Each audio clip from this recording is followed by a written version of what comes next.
వెంకటేశ్వర స్వామి వారి దర్శనం చేసుకుని వచ్చి కూర్చున్నటువంటి తరిగొండ వెంగమాంబ గారి మీదకి ఎంగిలి విస్తళ్ళు విసిరితే ఆవిడ మీద పడ్డాయి. సమాధి భగ్నమైంది.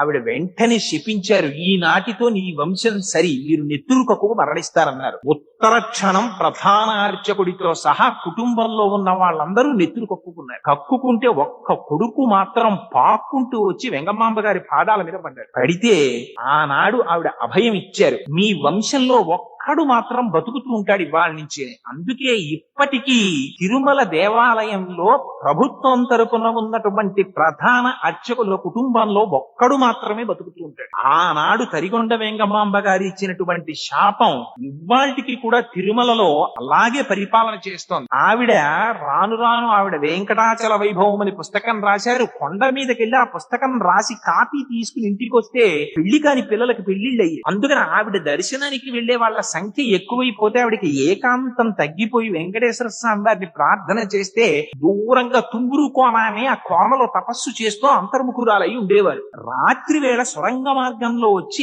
ఆనంద నిలయం మూసేసిన తరువాత ఆ పీఠాన్ని పైకెత్తి వెంకటేశ్వర స్వామి వారి దగ్గరికి వచ్చి పెట్టిన పువ్వులు కొన్ని తీసి కొత్త పుష్పాలు పూజ చేసేవారు ఆవిడ. అర్చకులకు అనుమానం వచ్చింది, రోజు గుడి మూసేసిన తరువాత పువ్వులు మారుతున్నాయి, ఎవరు చేస్తున్నారని. ఆ రోజుల్లో మహంతులు కొంతకాలం తిరుమల క్షేత్రాన్ని పరిపాలించారు. ఒక మహంతు ప్రధాన ద్వారం తలుపులు మూసేసిన తర్వాత లోపల కూర్చున్నారు. ఒక రాత్రి వేళ తరిగొండ వెంగమాంబ గారు దివ్య తేజోమూర్తి అయి ఆ ఫలకాన్ని తొలగించి లోపలికొచ్చి పూజ చేయడం దర్శనం చేశారు. చూసి ఆయన స్పృహ తప్పి పడిపోయారు. అంత గొప్ప తల్లి తరిగొండ వెంగమాంబ గారు. ఆవిడ భాగవతం చెప్తుంటే వినడానికి వెంకటేశ్వర స్వామి వారు ప్రతిరోజు పవళింపు సేవ అయిపోయాక వచ్చేవారు. ఆయన ఉయ్యాల ఎక్కి కూర్చుని వింటూ ఉండేవారు, ఈవిడ భాగవతం చెప్తుండేవారు. తెల్లవారుజామున 3 గంటలకు మళ్ళీ సుప్రభాతం జరిగే వేళకి వెంకటేశ్వర స్వామి వారు ఉయ్యాల దిగి వెంగమాంబ నేను వెళ్ళొస్తానని బయలుదేరేవారు. ఓ రోజున మంచి ఘట్టం చదువుతున్నారు ఆవిడ. వెంకటేశ్వర స్వామి వారు బయలుదేరిపోతున్నారు. స్వామి మీరు వెళ్ళిపోవద్దు, నా దగ్గరే ఉండిపోండి అన్నారు. అంటే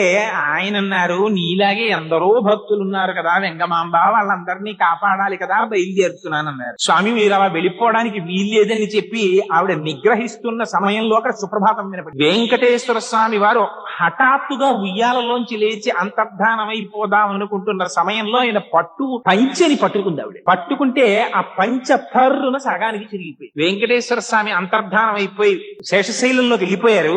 అర్చకులు దేవాలయం తలుపులు తెరిచారు. కౌసల్యా సుప్రజా రామ పూర్వా సంధ్యా ప్రవర్తతే అని దర్శనానికి వెళ్ళారు. సగం చిరిగిపోయిన పట్టు పంచతో ఉన్నారు వెంకటేశ్వర స్వామి. ఇదేమిట్రా, దొంగతనం మాత్రం కాదు, పంచె చింపెవరు పట్టుకెడతారు, ఎవరో భక్తుల వల్ల జరిగింది, ఎవరున్నారని చూశారు.